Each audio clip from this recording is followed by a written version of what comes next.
राशी म्हणजेच सूर्याची संतती. ही रास जन्मताच राजेशाही, आत्मविश्वास, सामर्थ्य आणि तेज घेऊन आलेली असते. पण प्रत्येक राशीच्या व्यक्तीला जीवनात एक मोठं वैशिष्ट्य जाणवतं. त्याचा प्रत्येक बदल हा अचानक, धक्कादायक आणि सर्वांच्या डोळ्यासमोर घडणार असतो. यंदा या राशीच्या नशिबातले ग्रहस्थितीचे बदल, गुरु, शनी विशेष चाल आणि चंद्राचा प्रखर दृष्टीमुळे त्यांना 3 अशा घटना अनुभवायला मिळतील, ज्या धक्कादायक असतील, पण त्या तुम्हाला अधिक चांगले, सामर्थ्यवान आणि समृद्ध आयुष्याकडे घेऊन जातील. या घटना इतक्या प्रबळ असतील की तुम्हाला काही क्षणासाठी घाम फुटेल, पण क्षणभर हादराल आणि विश्वास बसणार नाही की हे खरंच माझ्यासोबत घडतंय का?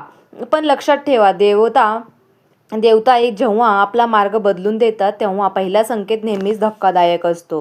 यात सर्वात महत्त्वाचं म्हणजे गणपती बाप्पा आणि शनिदेव या 2 शक्ती तुमच्या जीवनात थेट हस्तक्षेप करणार आहेत.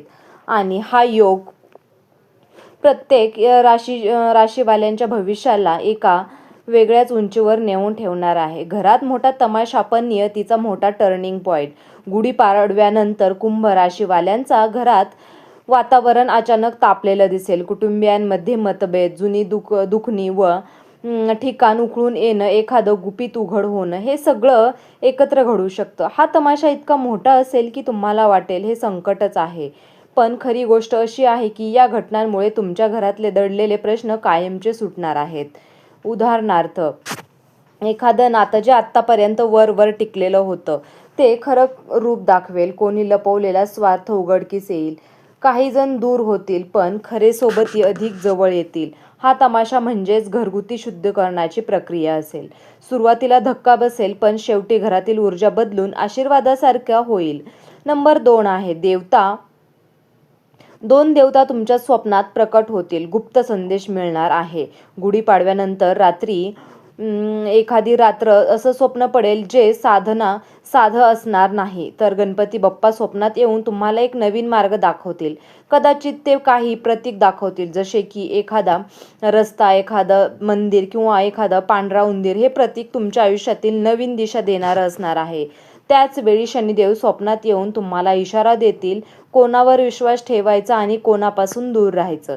आणि तुमच्या खऱ्या कर्माचं फळ कोणत्या दिशेने मिळणार आहे हे स्वप्न इतके जिवंत असेल की सकाळी उठल्यावर तुम्हाला वाटेल की मी खरोखर देवांना भेटून आलो. या अंगावर काटा येईल, घाम फुटेल. या 2 देवतांचं एकत्र दर्शनाचा अर्थ असा आहे की तुमचं नशीब आता बदलाच्या उंबरठ्यावर उभा आहे. गणपती बाप्पा मार्ग दाखवतील आणि शनिदेव त्या मार्गाचं वरचं फळ देणार आहेत. नंबर 3 आहे आर्थिक किंवा सामाजिक धक्का किंवा सोन्याची संधी. तिसरी घटना म्हणजे धक्कादायक पण सर्वात शुभ असणार आहे. अचानक अशी परिस्थिती येईल की काही लोक तुमच्यावर शंका घेतील, तुम्हाला कमी लेखतील. कदाचित तुम्हाला वाटेल की समाजात तुमची किंमत कमी झाली आहे. हा धक्का सहन करणे कठीण जाईल, पण याच वेळी नियतीचा मोठा खेळ सुरू होईल.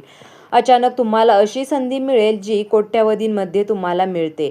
नोकरी, व्यवसाय, नवीन गुंतवणूक किंवा राजकीय किंवा सामाजिक स्थान, कुठल्या तरी क्षेत्रात तुमचं नाव वर जाईल. पैसा अनपेक्षित पद्धतीने येईल. कदाचित एखादं जुनं ओळखलेलं कोर्ट केसचा निकाल किंवा एखादी दैवी लाभ किंवा शत्रूची जीभ बंद होईल आणि लोक उलट की तुमचं कौतुकच करू लागतील. हा धक्का म्हणजे जणू नशिबाचा सोन्याचा दरवाजा उघडण्याची गुरुकिल्ली आहे. घरातला तमाशा, जुने ओझर संपून घरगुती वातावरण शुद्ध करेल.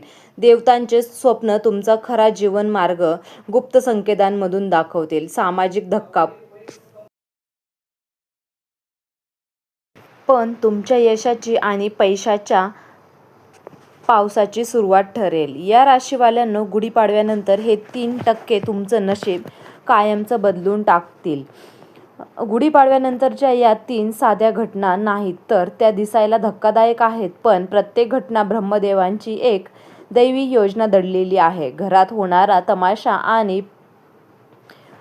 नव्हे तर शुद्धीकरणाचा मार्ग असेल. जे संबंध खोटेपणावर आधारलेले आहेत ते तुटतील, पण जे खरे आहेत ते अजून मजबूत होतील. 2 देवतांचे प्रश्न म्हणजेच तुमचे हे स्वप्न साधं स्वप्न नाही, तर दैवी आशीर्वादाचा थेट संदेश असेल. यातून तुम्हाला तुमच्या भवितव्याचा गुप्त दरवाजा दिसेल आणि समाजातला आर्थिक सामाजिक धक्का हा तुमच्या नशिबाचं सोन्याचं पान उघडणारा ठरला असेल.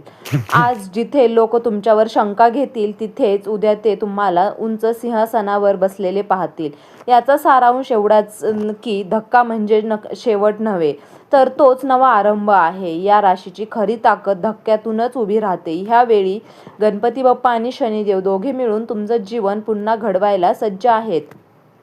शेवटचा संदेश आहे. या राशीवाल्यांना गुढीपाडव्यापासून सुरू होणारे हे बदल तुमच्या आयुष्यातील सुरुवातीला गोंधळून टाकतील, घाम फोडतील, कदाचित डोळ्यात पाणी आणतील. पण विश्वास ठेवा की हे वादळ तुम्हाला खाली पाडायला नाही तर तुम्हाला वर नेण्यासाठी आहे. कारण तुमच्यासाठी तुमच्या आयुष्यातील अडचण आता संपते आहे. ज्यांनी तुम्हाला त्रास दिला आहे त्यांचा मुखवटा आता गळून पडणार आहे. तुमच्या हृदयातली प्रार्थना आता देवापर्यंत पोहोचली आहे. गणपती बाप्पा सांगतात वेगळं काढण्यासाठी आले आहे. शनिदेव सांगतात तुमच्या कष्टाचं सोनं करायची वेळ आली आहे. म्हणून या धक्क्याला घाबरू नका. तो धक्का म्हणजे देवी आशीर्वादच आहे. लक्षात ठेवा तुम्ही कुंभ राशीचा राजा आहात. कधी पडलं तरी तुम्ही सिंहासनावरच आरूढ होताल आणि ब्रह्मदेवांनी ठरवलेलं आहे तेच तुमचं भवितव्य आहे. संपन्नता, सामर्थ्य आणि सन्मान हे तुमच्या भाग्यातच लिहिलेलं आहे. तर मित्रांनो, तुम्हाला हा व्हिडिओ कसा वाटला? व्हिडिओ जर तुम्हाला आवडला असेल तर व्हिडिओला लाईक करा, चॅनलला सबस्क्राईब करा आणि असेच नवनवीन व्हिडिओ पाहण्यासाठी तुम्ही आमच्या चॅनलला श्री स्वामी समर्थ भक्ती या चॅनलला सबस्क्राईब करा.